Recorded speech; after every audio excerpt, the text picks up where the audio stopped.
अस्सलाम वालेकुम दोस्तों, मैं हूं डॉक्टर अमजद अली और आज हम बात कर रहे हैं होम्योपैथी डॉक्टर के मुताल्लिक कि होम्योपैथी डॉक्टर को कैसे होना चाहिए, वो कैसे अपनी एक कामयाब होम्योपैथी क्लिनिक को चला सकता है।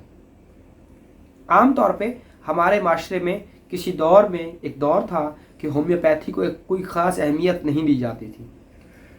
ताहम असर हाज़र में दौर जदीद के साथ साथ होम्योपैथी डॉक्टर को भी अहमियत मिली और होम्यो ने काफ़ी अरूज पाया और बहुत सारी बीमारियों का होम्योपैथी के अंदर इफ़ेक्टिव 100% बल्कि 110% मुझे कहना चाहिए कि ट्रीटमेंट दरियाफ्त हुआ। इसमें बहुत सारे लोगों की काविशें और कोशिशें शामिल हैं। इसीलिए मैंने सोचा कि मैंने आपको एक वीडियो रिकॉर्ड करवा दूं कि होम्योपैथी डॉक्टर के अंदर वो कौन से औसाफ हैं जो कि उसको एक कामयाब होम्योपैथिक डॉक्टर बना सकते हैं। सबसे पहली बात कि अगर आप होम्योपैथिक डॉक्टर हैं तो आपको होम्योपैथी से मुखलिस होना पड़ेगा। सर जी आप होम्यो हैं ना, तो आप होम्यो करें, खुदा के लिए खुदारा होम्यो का बेड़ा गर्क ना करें और मिक्सोपैथी ना करें। मिक्सोपैथी से क्या मुराद है? मिक्सोपैथी से मुराद कि आप होम्यो हैं तो होम्यो ही करें, आप हर्बल यूज़ ना करें, आप एलोपैथिक यूज़ ना करें। ये एक तो आपके मुल्क के राइजुल कानून के मुताबिक, राइजुल वक्त कानून के मुताबिक उसके भी आइन के भी ख़िलाफ़ है। दूसरी बात यह है कि आपको परेशानियां भी कई सारी परेशानियों का भी को फेस करना पड़ सकता है, क्योंकि एलोपैथी के बहुत सारे रिएक्शंस देखने को मिलते हैं।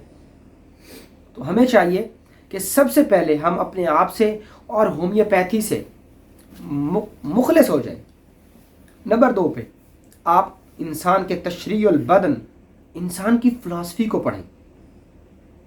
आप ऐसी बुक ले लें जो कि पूरे वजूद को ज़बरदस्त तौर पे जो है ना वो बताए। मिसाल के तौर पे आप एक बुक ले लें जो कि इंसानी बॉडी स्ट्रक्चर को डिफ़ाइन करे। उस बुक के अंदर हर एक चीज़ अलग अलग होनी चाहिए। अगर आप मुझसे वो बुक पूछना चाहते हैं तो वो क्लिनिकल टिप्स ले लें आप, डॉक्टर उस्मान साहब की लिखी हुई क्लिनिकल होम्यो क्लिनिकल टिप्स। बहुत अच्छी मेडिसन है वो, बहुत अच्छी बुक है। तो उसके मुतालिक ये है कि उसने तरतीब से तशरीउल बदन, इंसान के जिस्म की तशरीह की है। याद रखिएगा, आप तभी अच्छे मौलिज बन सकते हैं जब आपको इंसानी जिस्म के पूरे स्ट्रक्चर की इंफॉर्मेशन होगी। आप सर का इलाज कर रहे हैं, आपको सर की थ्योरी का ही नहीं पता, तो आप कैसे इलाज कर सकेंगे? सबसे पहले आप पूरे सर को पढ़ें। इसके सर के अंदर खोपड़ी के अंदर दबे हुए ये बालों के मसाइल, बाल कैसे उगते हैं, बालों की साख्त, बालों की बेस, खोपड़ी और उसके अंदर दिमाग के हिस्से, दिमाग के वर्क और दिमाग से निकलने वाला स्पाइनल कार्ड की साख्त, उसके हिस्से, अलग अलग नाम और अफ़आल। अगर आपको याद नहीं हो सकते ना, तो आप थोड़ा सा टच ज़रूर हो इन चीज़ों से। इसको कहते हैं तशरीउल बदन, कि आप पूरे इंसान के बॉडी स्ट्रक्चर को खुदारा पढ़ें, फिर आप एक अच्छे मौलिज बन पाएंगे। नंबर थर्ड पे और आपको क्या करना चाहिए? नंबर 3 पे ये है कि आप खुदारा मैटीरिया मेडिका से टच रहें। मैटीरिया मेडिका किसी तारुफ की बात आज नहीं है। आपके साल अव्वल में रही, साल 2 में रही, साल 100 में रही और साल 4 में भी रही। उसके अंदर तमाम जितनी मेडिसिन हैं, आप डेली एक मेडिसिन को पढ़ें कि ये मेडिसिन क्या है, किससे बनती है और इसका इफ़ेक्ट क्या है। आप हर मेडिसिन की पॉपुलर और ज़बरदस्त मरकज़ी 20 अलामात ले लें। अब वो छाड़ना पड़े, ये ना हो कि फिर वो गड़मड़ हो जाए। आप हर मेडिसिन के 20 यूज़ याद कर लें।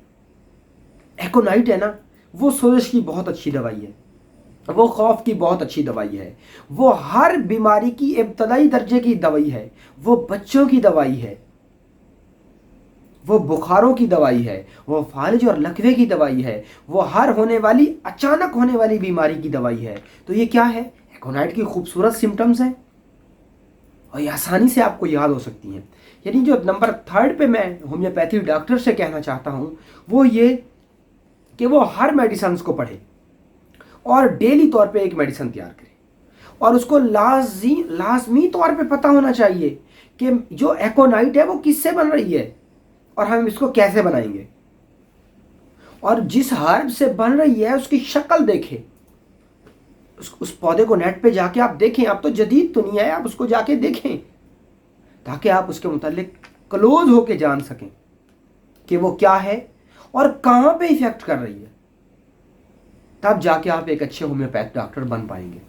अब नंबर 4 पे चलते हैं कि होम्योपैथिक डॉक्टर के अंदर कौन से ऐसे वस्फ हैं, कौन सी ऐसी खूबियां हैं जो कि एक आम होम्योपैथिक को एक कामयाब होम्योपैथिक डॉक्टर बना सकते हैं। याद रखिएगा सर जी, आपके साथ बैठे हुए 40 स्टूडेंट्स, वो 40 में से 40 होम्योपैथ नहीं बन सकते।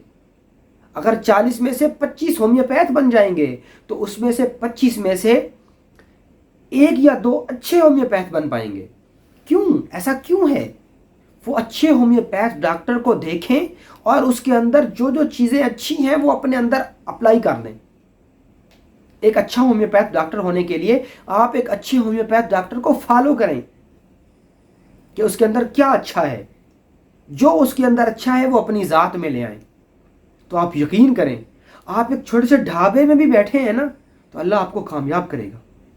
आप होमियो के साथ मुखलिस होकर काम करें अपने फील्ड और अपने वर्क के साथ, और रातों रात अमीर बनने का और रातों रात पॉपुलर होने का ख्वाब अपने जहन से निकाल के आहिस्ता आहिस्ता वर्क करते रहें और मेहनत करके अल्लाह पर छोड़ दें और खुलूस नियत के साथ काम करें। आप यकीन करें, चेंज आएगा आपकी लाइफ में, आपके क्लिनिक में और आपकी शख्सियत में। अब नंबर 5 पे हम चलते हैं।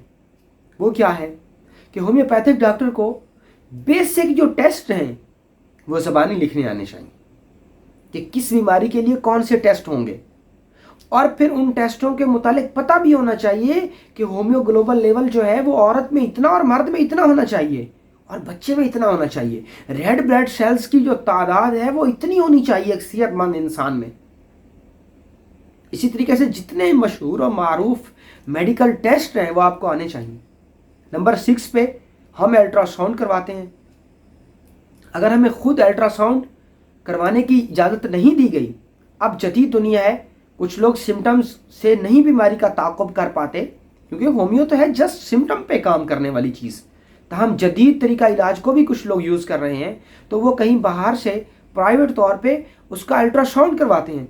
तो आपको अल्ट्रासाउंड पढ़ना आना चाहिए, उसमें जो मुश्किल कीवर्ड्स होते हैं आपको उनके मीनिंग आने चाहिए। आपको गुर्दे की साख्त का, गुर्दे की स्टोन का, उसकी इकसाम का पता होना चाहिए। नंबर 6 पे होम्योपैथिक डॉक्टर के अंदर क्या होना चाहिए? होम्योपैथिक डॉक्टर को खुश इल्हान और मिलनसार होना चाहिए। उसके अंदर वो डॉक्टर होने वाले गैट्स होने चाहिए। याद रखिएगा सर जी, अगर आप पीएचडी हैं तो यकीन करें आपके पीएचडी होने का अंदाज़ा आपकी डिग्री, खूंटे पे लगी हुई डिग्री की कोई वैल्यू नहीं है। आपके एटीट्यूड से लगना चाहिए कि आप एक पीएचडी इंसान हैं। आपका बिहेव मरीज के साथ बहुत अच्छा होना चाहिए और मरीज आपको अपनी सिम्टम देने में कोई कबाहत महसूस ना करे, क्योंकि होम्यो की पूरी जो बेस है वो सिम्टम के ऊपर है। अगर आप मरीज से औखा बोलेंगे, मरीज से गुस्से में बात करेंगे, तो मरीज सहम के आपको अपनी जो नफ्सियाती सिम्टम्स हैं वो नहीं दे पाएगा। और आमतौर पे मैंने देखा है कि मरीज झूठ बोल देते हैं और सिम्टम या केस की जो हिस्ट्री है वो सही नहीं देते। नंबर 7 पे अगर हिस्ट्री की बात चली है तो मैं उसी की हिस्ट्री करूँगा कि आप मरीज़ की सबसे पहले उम्र पूछें, उसके बाद आप मरीज़ का वज़न पूछें, उसके बाद आप मरीज़ की पल्स को देखें, उसके नब्ज़ को देखें और नब्ज़ शनासी करें और अपनी सिक्स सेंस की वजह से उसके अंदर ढूंढें कि उसके यहाँ कहाँ मसला है और उसकी नाड़ी और नब्ज़ कैसे चल रही है और उसका मिजाज क्या है। इसी के साथ आप मरीज़ की केस्टिंग करें कि आपको क्रॉनिक डिसीज़ है या मज़मन डिसीज़ है, आपको हार्ड अमराज है या मज़मन अमराज है, आपकी बीमारी को कितना अरसा हो गया है, कि आपके ख़ानदानी हिस्ट्री में इस तरह की कोई बीमारी थी, बीमारी को कितना अरसा हो गया, और आपको किस चीज़ से आराम लगता है और किस चीज़ से ज़्यादती होती है। आपकी जो बीमारी रात को ज़्यादा बढ़ती है या दिन को ज़्यादा बढ़ती है, क्या किसी चीज़ के खाने से बीमारी कम होती है या किसी चीज़ कोई ऐसी चीज़ है कि जिसके खाने से बीमारी बढ़ जाती है। आप मरीज़ की पूरी केस्टिंग करें, केस की पूरी केस्टिंग करें, اس کے بعد آپ نسخہ تجویز کریں، بلکہ نسخہ تجویز کرنے سے پہلے آپ میڈیسنز کو پڑھیں. آپ جس میڈیسن کو تجویز کر رہے ہیں کیا وہ مریض کے اندر ہے، اور اس کے نفسیاتی پہلو بھی دیکھیں. اب یہاں پہ آپ کو ایک میں چھوٹی سی اگزامپل سناتا ہوں. میرے پاس ایک مریضہ لائی گئی تو میں نے ان کو دیکھا تو ان کے مینسز ڈسٹرب تھے. تو میں نے کیس کی کیسٹنگ کرنی چاہی، تو میں کیس کی کیسٹنگ صحیح طریقے سے نہیں کر پایا. تو باتوں باتوں میں مجھے اس نے بتا دیا کہ جب سے میرے بھائی کی ڈیتھ ہوئی تو تب سے میرے مینسز ایسے ہو گئے. تو دیکھیں ہسٹری مل گئی مجھے. تو میں اس کو پلسر ٹیلا نہیں دوں گا، میں اس کو نفسیاتی میڈیسن دوں گا. کیا ایگنیشیا کی مریض ہے، وہ غم کی مریض ہے، غم کا ایسا ایفیکٹ ہوا کہ مینسز ڈسٹرب ہو گئے. یہاں پہ برین ہیمریج بھی ہو سکتا تھا اس کو. اگر وہ حاملہ تھی تو اس کا مسکیریج یا استقاط حمل بھی ہو سکتا تھا. اس کا کوئی بھی ایفیکٹ ہو سکتا تھا. تو ہمیں کیس کی کیسٹنگ کر کے، نہ کہ سمٹم کو آپ اتنی اہمیت دیں، بلکہ آپ اگر سمٹم کو اہمیت دیتے ہیں تو کیس کی کیسٹنگ پوری کریں. ہو سکتا ہے کہیں کہیں نفسیات بھی آڑے آ رہی ہوتی ہے، اور نفسیات بہت ہومیو کے اندر بہت اہمیت کی حامل ہے. آپ مریض کی نفسیاتی سمٹم بھی کریں. اسی کے ساتھ جب آپ اس کو نسخہ تجویز دے دیں، پھر آپ نے کیا کرنا ہے کہ وہ نسخہ لکھ کے آپ اس کو دے دیں ساتھ میں. اور مریض کو آپ کم از کم ہفتہ یا 10 دن کی میڈیسن دیں. آپ کوشش کریں اگر آپ 1 دے رہے ہیں تو آپ اس کو پڑیوں کی شکل میں دیں. اگر آپ 30 اور 200 دے رہے ہیں پھر آپ اس کو ڈراپ کی شکل میں دیں. اسی طریقے سے آپ بچہ ہے تو آپ اس کو میٹھے شیرہ بنا کے اس کے اندر ڈراپ ڈال کے دیں. کوشش کریں کہ کمبینیشن نہ اپلائی کریں، سنگل ریمیڈی کی طرف جائیں اور سمٹم کر کے میڈیسن دیں. تو آپ ہومیوپیتھی کے اندر نہ صرف ایک کامیاب ہومیوپیتھ بن سکتے ہیں، بلکہ بہت اچھے ہومیوپیتھ بن کے اس معاشرے سے عزت، رسپیکٹ اور لوگوں سے دعائیں کما سکتے ہیں. کس نے کہا ہے سر جی ہومیوپیتھی کی اہمیت نہیں ہے؟ اچھا مزے کی بات بتاؤں میں آپ کو، ہمارے ہاں لوگ کہتے ہیں کہ حکمت کی ویلیو نہیں ہے. یقین کریں میں آپ کو آج بھی ایسے حکیم دکھا سکتا ہوں جو آج بھی 1000 فیس چارج کر رہے ہیں. سر جی کوئی بھی چیز بڑی نہیں ہوتی، آپ اس کو بڑا یا چھوٹا کر دیتے ہیں. انسان ہی اس کی قیمت بناتا ہے.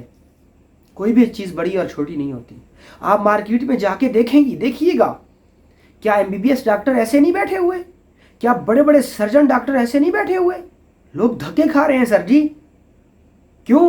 کیا وہ MBBS ڈاکٹر نہیں ہے؟ کیا وہ FCPS نہیں ہے؟ کیا وہ اسپیشلسٹ نہیں ہے؟ کیا انہوں نے پیرا میڈیکل کالج کی فیس نہیں پے کی؟ کیا ان کے پاس وہ ڈگری نہیں ہے؟ بالکل ہے. لیکن کچھ چیزیں ہیں جو خود ہمیں اپنی ذات میں پیدا کرنی پڑیں گی، اور کچھ چیزیں ایسی ہیں جو ہمیں خود اپنی ذات سے نکالنی پڑیں گی، تو ہم کامیاب ہو جائیں گے. میں آپ کو ایک سمپل سی بات بتاتا ہوں. آپ کسی کامیاب ہومیوپیتھی ڈاکٹر کو لے لیں اور اس کی پوری ذات کو لکھ لیں. جو آپ کے پیشے سے ریلیٹڈ چیزیں ہیں نا وہ آپ اپنے اندر ایڈ کر لیں اور باقی نکال دیں. آپ کامیاب ہو جائیں گے. یقین کریں. آپ ہر شخص کے چہرے کے اندر ہومیو کو ڈھونڈیں، آپ کو ہومیو ملے گی. یقین کریں کہ ایکونائٹ کا مریض کیسا ہے، بیلاڈونا کا مریض کیسا ہے. میرے پاس ایک مریض لایا جاتا ہے، اب اس کا سارا چہرہ سرخ ہے اور اس کی آنکھیں بھی سرخ ہیں، اور جب مریض کی شدت ہوتی ہے، مرض کی شدت ہوتی ہے، تو مریض اور سرخی مائل ہو جاتا ہے. مجھے سر جی یقین کریں میڈیسن میں نے سلیکٹ کر لی صرف کس چیز پہ؟ ریڈش پہ، سرخی پہ، اور وہ میڈیسن ہے بیلاڈونا. تو آپ جب یہ چیزیں آپ کو جب پتہ چلیں گی، جب آپ میٹیریا میڈیکا اور ہومیوپیتھی سے مخلص ہو گئے، میٹیریا میڈیکا پہ ٹچ کریں گے، آپ اپنے ہر مریض کو میٹیریا میڈیکا کے شیشے کے اندر اتار کے دیکھیں، یقین جانے آپ کامیاب ہو جائیں گے. ہمارے ہاں کیا ہوتا ہے کہ ہم جیسے تیسے کر کے ہومیوپیتھی کر لیتے ہیں اور مکسوپیتھی کرتے ہیں، اور ہر وقت اسی چکر میں رہتے. ہم خود ہی کانفیڈنس نہیں ہیں، ہم خود ہی مطمئن نہیں ہیں، تو آپ مریض کو کیسے مطمئن کر پائیں گے؟ اپنے ایٹیٹیوڈ کو بہتر کریں. ہومیوپیتھک حضرات، میں نے معذرت کے ساتھ، انتہائی معذرت کے ساتھ، میں کسی کی دل آزاری نہیں کرنے آیا اپنے اس پلیٹ فارم پہ بیٹھ کے. لیکن تاہم میرے جیسے چند ایسے لوگ ضرور ہیں جو کہ کھیتی باڑی بھی کرتے ہیں، جانوروں کا کام بھی کرتے ہیں اور آ کے میڈیسن بھی دینے بیٹھ جاتے ہیں۔ خود کو ویل ڈریس کر کے رکھیں۔ آپ کو دیکھ کے لگنا چاہیے کہ آپ کے پاس شفا ہے۔ آپ کو نہیں پتا کہ آپ نے دیواروں کے اوپر لکھا ہوا نہیں پڑھا کہ ڈاکٹر ایک مسیحا ہے؟ اس میں ہومیوپیتھی اور ایلوپیتھی نہیں لکھا ہوا ہوتا، ڈاکٹر لفظ لکھا ہوتا ہے، اور آپ اپنے لیے لفظ ڈاکٹر یوز کر سکتے ہیں اور کرتے ہیں۔ آپ مسیحا ہیں تو کوشش کریں مسیحا بن کے دکھائیں، اور یاد رکھیے گا اللہ کے نبی کی حدیث ہے کہ جس شخص نے ایک جان کو بچایا اس نے ساری انسانیت بچا لی، اور جس نے کسی ایک شخص کی جان لی اس نے ساری انسانیت کی جان لے لی۔ اور ہومیوپیتھ ڈاکٹر انسانوں کی جان بچانے کے لیے ایک بہت بڑا ایک وے ہے۔ آپ یقین کریں ہومیوپیتھی نے ایسے کیس ٹھیک کیے ہیں جو کہ پیدائشی کیس ہیں۔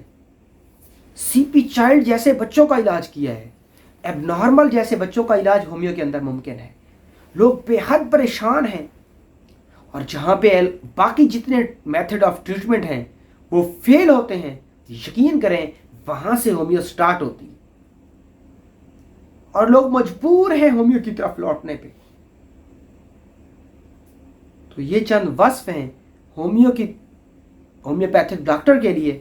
اگر کوئی میرا بھائی ہومیوپیتھی کر کے دھکے کھا رہا ہے تو یہ میری ویڈیو، یہ میرا پیغام اسی کے لیے ہے کہ وہ ایک ہومیوپیتھی بن کے، ہومیوپیتھک ڈاکٹر بن کے نہ صرف اپنے بچوں کا مستقبل سنوار سکتا ہے بلکہ لوگوں کے لیے بھی پیغام شفا کا ایک بہت اچھا ذریعہ بن سکتا ہے۔